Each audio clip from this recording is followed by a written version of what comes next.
Guys, let's do the weekly horoscope para po sa may mga sun, moon, at rising na Cancer for May 18 to 24. Nilista ko na siya. So, kung bago po kayo, subscribe, like, and share. Kung hindi mo alam yung sun, moon, at rising sign mo, sa dulo ng video, may link para mapanood mo. Readings are for guidance purposes, so use your free will wisely. At kung kailangan niyo po ng private readings or spell works, you can message me Friday hanggang Sunday. Nasa May Gulay tayo sa Session Road for face-to-face readings. Progressive reading to, meaning mararanasan mo pa yung reading na to in additional to 5 to 6 more weeks. So almost, may dagdag na almost 1.5 months.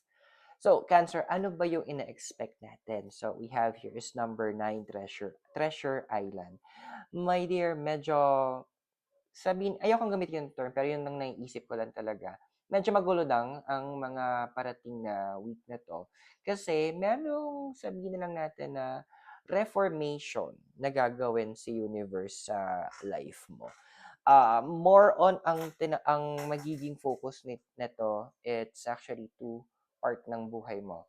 But it's on yung unang part, so it's in your either your finances, career, or sa business mo, so sa finances mo siya magkakaroon ng impact, ng reformation. Yung second part naman is doon sa mindset mo with the number 9. Yung paano ka yung thought process mo, paano ka mag-isip. So medyo hindi siya medyo, bubuting tingin talaga ng universe yung how you look at things and how you do things. Kasi 'di ba parang hindi dahil nagwo-work siya before is magwo-work ulit siya ngayon. Yung sinasabi lang one size fits all, ay hindi totoo 'yon. Kasi parang nasa pagdidisiplina ng mga ano yan eh, ng mga anak, hindi dahil gumana yung ganitong pamamaraan sa panganay, gagana na rin yon doon sa pangalawang anak at sa bunso. So, iba-iba yung approach. Why? Because there are different personalities involved. So, in your case, ito yung sinasabi din ng cards na kailangan na baguhin na yung part na yon. So, bakit? Ako din na-curious ako, bakit? So, number 20, imagine. To give way naman pala doon sa mga ibang mga plans mo, even before, yung mga tina-target mo dati na mga bagay na gusto mong maganap sa'yo, yung mga sabihin natin pwedeng pinagpi-pray mo before, or andoon na mina-manifest mo, or andoon na dine-desire mo, para ma-align ka doon sa part na yun. Kasi ang target ng universe this time is to make things better for you. Kasi andito na pinapakita ng cards is that in the past kasi masyado ka naging open sa mga ibang tao. Kaya siguro may mga iba sa inyo, ayan, na ang pangit ng term ko, ano, na nagamit, naisahan ng mga tao yung tipong masyado nilang ginagamit yung capacity mo to love, to accept, and to be a person.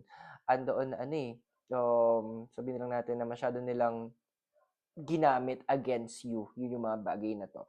So, the universe wants na medyo i-turn around naman na ikaw naman yung kumbaga yung imbes na iba yung magbe-benefit, this time, ikaw dapat yung magbe-benefit. Now, huwag ka rin magtataka ha pala, number 7 to the sea, may mga iba sa inyo, magsisimula maging team song ang kantang Pusong Bato. Kasi andoon na yun yung kailangan nyo. Yun yung magiging need nyo. Yun yung magiging pakay nyo. Kasi andoon na yung universe. Very concerned na siya about how people are treating you. How people are um, looking at you. Kasi andito yung moment din na pinapakita ng cards that, paano ba? Masyado ka na involved sa maraming tao, masyado ka nagiging concerned. So, it's not healthy anymore. Sabi ng card. So, this is a moment na medyo bawas-bawasan natin ha. Because this is your new evolution. So, we have here number 39, new life. Literal, yun yung target ng universe, to give you a life, a new beginning, a reset. Gustong gawin ng universe na magkaroon ka ng new avenue para makapag-grow ka.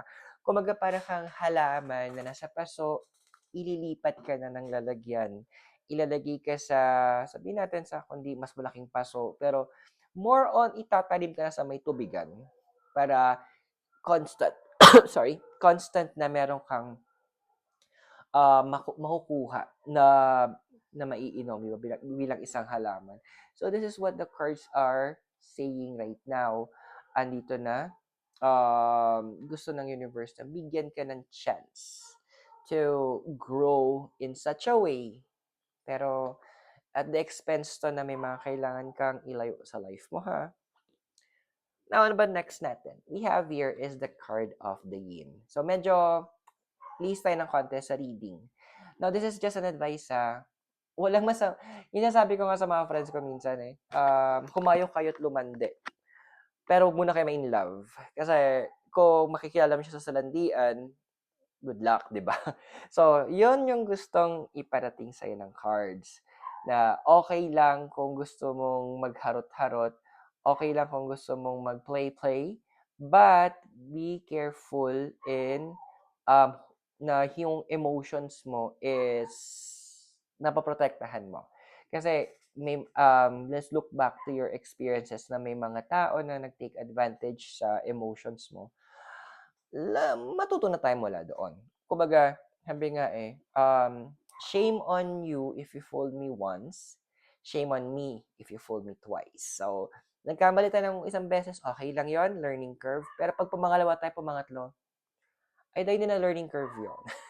Medyo masakit na yon sa bank. So, yun yung kasunod ng card mo, which is number 21, clean it up. So, this is an overhaul.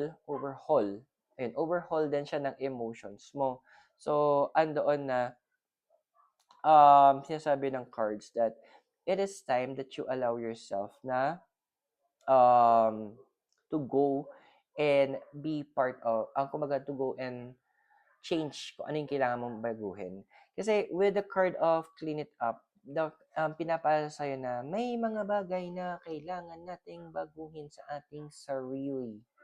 May mga bagay na kailangan nating bitawan sa ating sarili. May mga pangyayari na andoon na kailangan nating matuto mula doon kasi hindi na siya kumbaga hindi siya maganda para sa atin. Okay? So, linis-linis din tayo ng emotions natin, ha? Now, with the number 11 by the book, pinapala ng card na to na, minsan kasi, alam mo parang, may mga paraan ng universe to touch our lives in a very unconventional way. So, huwag kang magsasara ng pintuan mo or ng isipan mo na sa universe na parang, ay, ito yung magandang gawin or ito yung kailangan gawin or ito yung dapat pagtuunan ng pansin. No, the universe wants you to understand na paano ba? Na the universe is building something para sa iyo Pero para mangyari 'yon, kailangan ng reformation sa isip mo. Kailangan na especially in your emotions. So, huwag ka magtataka na medyo kakaiba yung approach ng universe sa'yo in terms of healing your heart. Now, sino bang mga deities mo? So, we have Athena, 14, wisdom, strategy, and a wish to lead. Ayan, strategize ka daw. And Jupiter, number 6, liberation, opportunity, and a wish to expand. So, in every expansion kasi, in every growth, kailangan meron din tayong strategic na ginagawa. Meron din tayong process na fina-follow. Meron din tayong, kumbaga, andun yung concept natin na we know what will be our next step. So, your next step right now is to literally cleanse your emotions. Kasi your emotions, nakaka-affect yan sa paano ka mag-isip. At paano ka mag-isip is nagdidictate yan kung anong sinasabi mo at gagawin mo na makaka-impluwensya ng malaki sa minamanifest mo. So I hope nakatulong yung reading. Those are for guidance purposes. Use your free will wisely. Kung bago ka, subscribe, like, and share. For private readings po, Spellworks, pwede mo ako i-message at Friday hanggang Sunday. Nasa Oh My Gulay po tayo sa Session Road for face-to-face readings. So maraming salamat. God bless. Namaste, Hare Krishna, and blessed be, and hope to see you soon from Baguio City. Have a great day. Bye for now.